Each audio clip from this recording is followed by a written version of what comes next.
प्रभु जी, मैं अपने केस में कहती हूँ कि जैसे आपने बताया कि भगवान के प्रति और भक्तों के प्रति कृतज्ञता हमें रखनी चाहिए, लेकिन ये भाव कैसे हम डेवलप कर सकते हैं?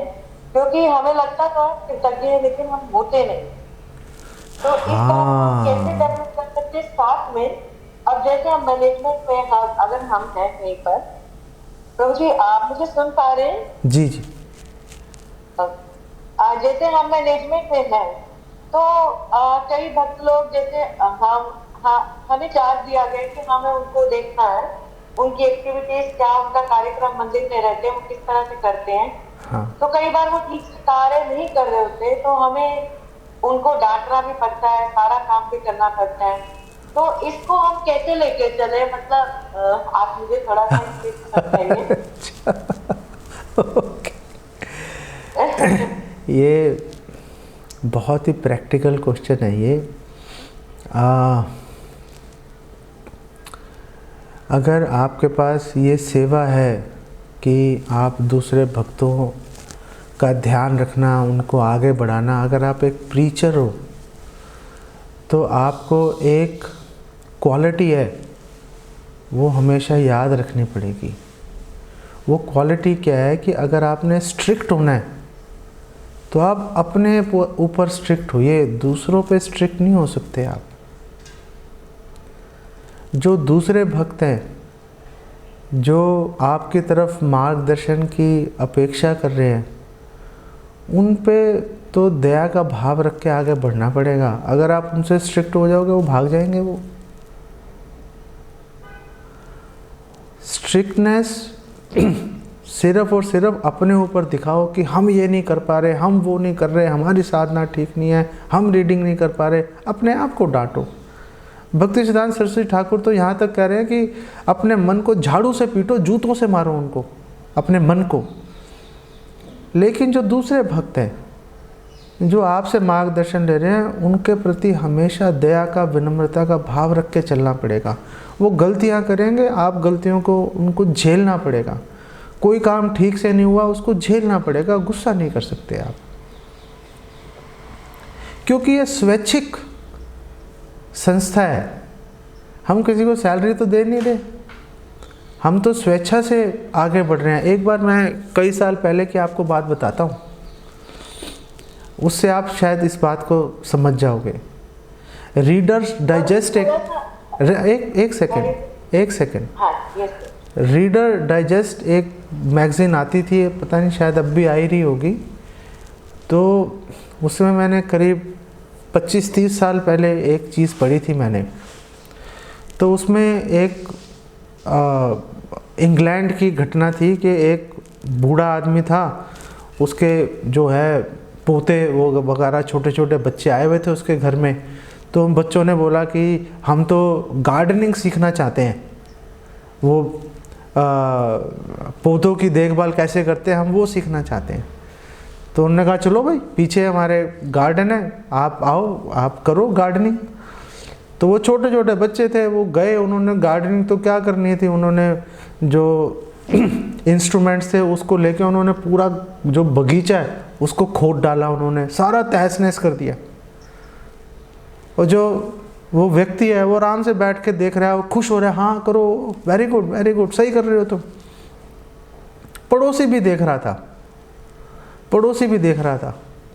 वो पड़ोसी ने उसको बोला, अरे क्या कर रहे हैं ये, इसको समझाते क्यों नहीं बच्चों को, सारा बगीचा इन्होंने तबाह कर दिया, नष्ट कर दिया। तो उस व्यक्ति ने कहा, मैं बगीचा नहीं उगा रहा, मैं अपने बच्चे जो है उनका पालन कर रहा हूँ, मैं पौधों का पालन नहीं कर रहा। तो सर्विसेज महत्वपूर्ण है, कोई एक्टिविटी महत्वपूर्ण है, लेकिन उससे ज़्यादा महत्वपूर्ण है भक्तों का विकास। भक्त बच्चे हैं, जुड़े हैं, आयु से मैं बचपने की बात नहीं कर रहा। कोई व्यक्ति हो सकता है 50 साल का हो, 60 साल का हो, लेकिन फिर भी बच्चा हो भक्ति के अंदर। तो वो गलती करेंगे, उसको झेलना पड़ेगा उसको। आप उसको झेलोगे, उनको बल्कि झेलना तो क्या है, उनको एनकरेज करोगे कि आपने बहुत अच्छा प्रयास किया, वेरी गुड, अगली बार से और ऐसे करेंगे, और ये करेंगे, वो करेंगे। उससे भक्त उत्साहित हो जाते हैं, आगे बढ़ जाते हैं। अगर आप कमियां निकालोगे, वो कमियां निकालने से शॉर्ट टर्म में अच्छे रिजल्ट आते हैं, लेकिन लॉन्ग टर्म में बात नहीं बनती। स्ट्रिक्टनेस सारी अपने ऊपर लगाओ, दूसरों पे मत लगाओ, तो आप ये कृतज्ञता का भाव अपने हृदय में लेके आ पाओगे। आप क्या कह रहे थे, अब आप बोलिए। Yes Prabhu ji, thank you. Prabhu ji, मैं ये कह रही थी, मैं सेक्टर 45 में कीर्तन टीम को लीड करती हूँ। तो हमने जैसे प्रधान प्लेयर हैं या हमारे कीर्तनिया जिनको हमने हायर किया हुआ, उनको हम सैलरी भी देते हैं। तो अगर वो अपने घर से सेवा नहीं करते हैं, तो प्रभु जी मेरा कहने का मतलब था कि मुझे उन्हें टाइम टू टाइम डांटना भी पड़ता है कि तुम ये आरती पे इस टाइम क्यों नहीं अवेलेबल थे, या इस टाइम क्यों नहीं आए थे, या और मैं उनको इसलिए डांटती हूँ क्योंकि भगवान की सेवा हम जैसे हम एक्सपेक्ट करते हैं वैसे हम नहीं कर पाते, जबकि हम उनको उसके लिए उनको पे भी कर रहे हैं। तो प्रभु जी मतलब क्या ये और उन लोगों को लगता है कि माता जी मेरे लिए मतलब कैसा वो भाव डेवलप करते हैं। मेरा भाव ये होता है कि भगवान की सेवा के लिए अगर हमने रखा हुआ, आप लोग मंदिर में हम दोनों लोग हमने रखे हुए थे, तो कई बार मंगल आरती पे कोई भी अवेलेबल नहीं होता था, तो मैं उनको थोड़ा सा डांट देती थी। तो क्या प्रभु जी ये ठीक नहीं है? देखिए, डांटने से ज़्यादा अच्छा ना इंस्पायर करना होता है।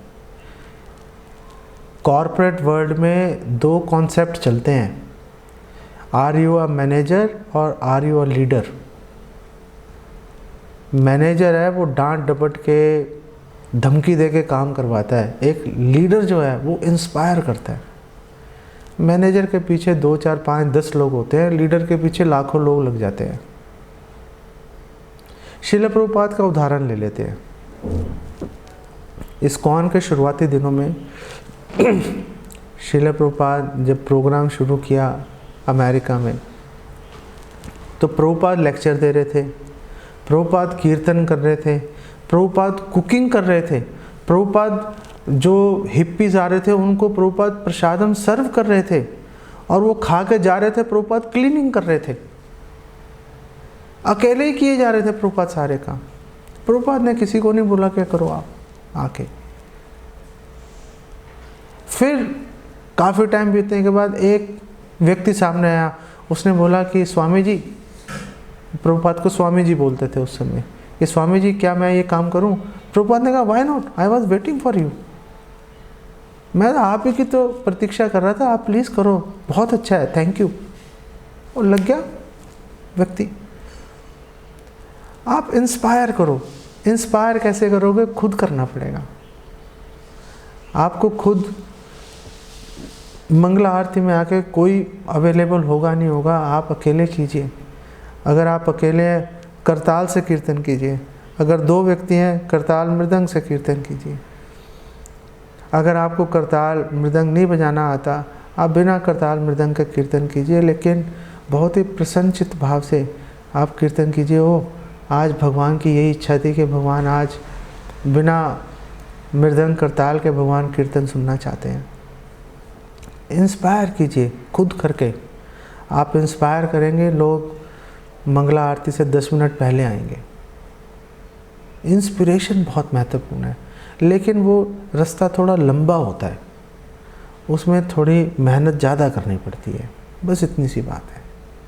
आप सब भक्तों, अगर कोई बात मेरी बुरी लगी हो, बस आप समझ लो कि आपके चरणों में मैंने सिर रखा हुआ है बस इस समय। तो कोई ऐसी मेरी उद्देश्य नहीं था आपको कोई बात कड़वी लग जाए। अगर लग जाए तो मैं आप सबसे हाथ जोड़ के माफ़ी चाहता हूँ मैं। और आप सब अच्छे से भक्ति करो। जो दीक्षित भक्त हैं वो अच्छे से साधना करें और दूसरों को इंस्पायर करें।